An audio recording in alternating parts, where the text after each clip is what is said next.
Hello and welcome back. In this video, we will be looking at the rsync command.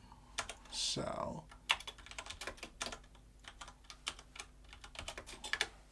good. As you can see, rsync is primarily for syncing files and directories between two locations. It's very useful. It's a bit of an extension on the SCP. You have the ability to sync file both locally and remote. So that's an advantage. The primary advantage of rsync is that it allows you to sync files and directories into location without copying all the files across. What I mean is that it looks at the difference between these files and only copy the difference.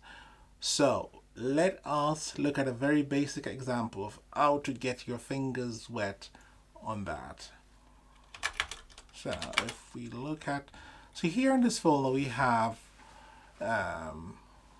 two directories, the dir1 and dir2, and we also have some files. Maybe I'll do something. Let's move these files into, let's move them both. No, that's a duplicate. We go remote. Let's move that into dir1.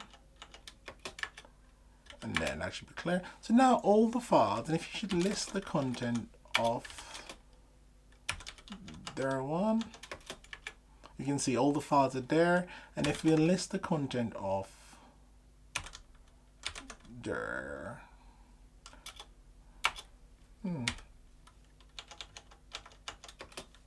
dir2, you can see that's empty. Now, what if we do rsync and we do, let's make it relative, dir1, and we go dot/dir.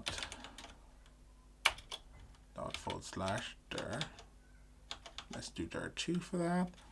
Okay, so that will,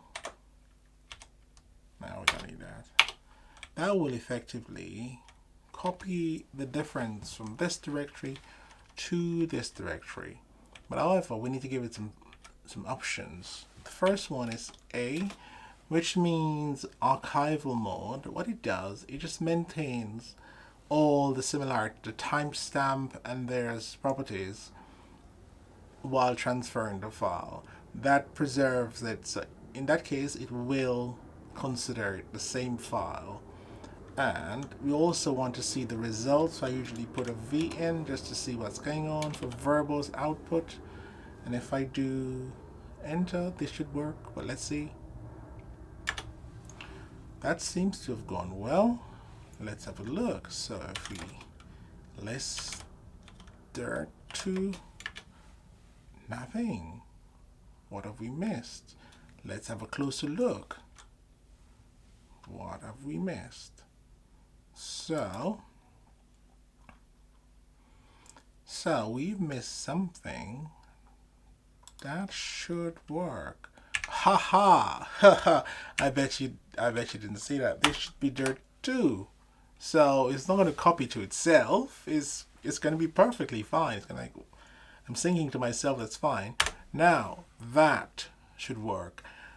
This is where we have 1, 2, 3 files. Now let's list the content of that. Good. You can see that the files have been copied over to dir2.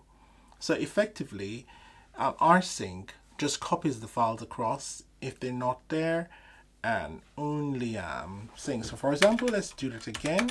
So if we go back to dir1 and let's create a file called new file txt, and let's go up and let's go to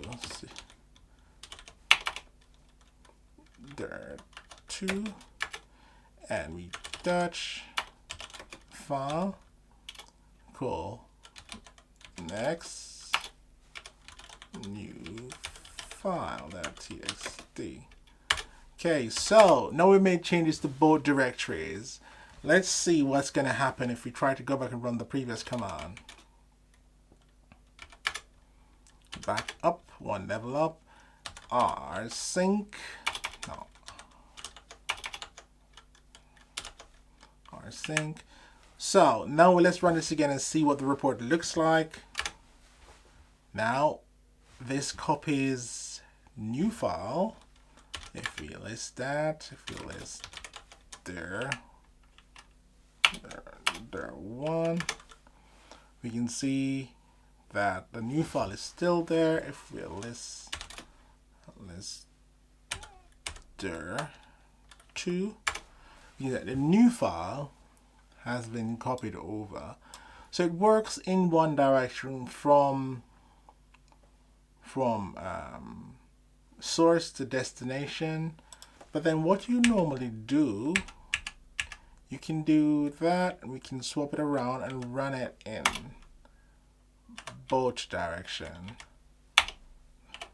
So you run left and then you run right, and then you can see the next new file is now copied back to directory 1, and if you list directory 1, you can see next new file. If you list directory 2, you can see next new file and new file. So both directories are now synced up nicely, and that's one of the primary use cases for rsync.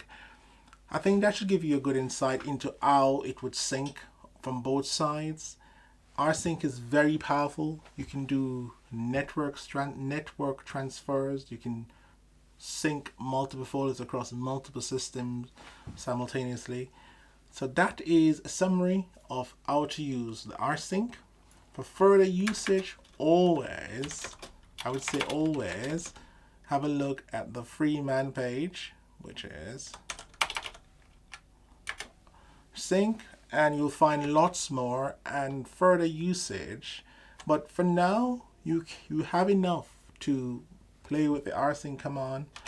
And thank you for watching, and catch me in the next video where we will continue to look at further tools. Thanks again.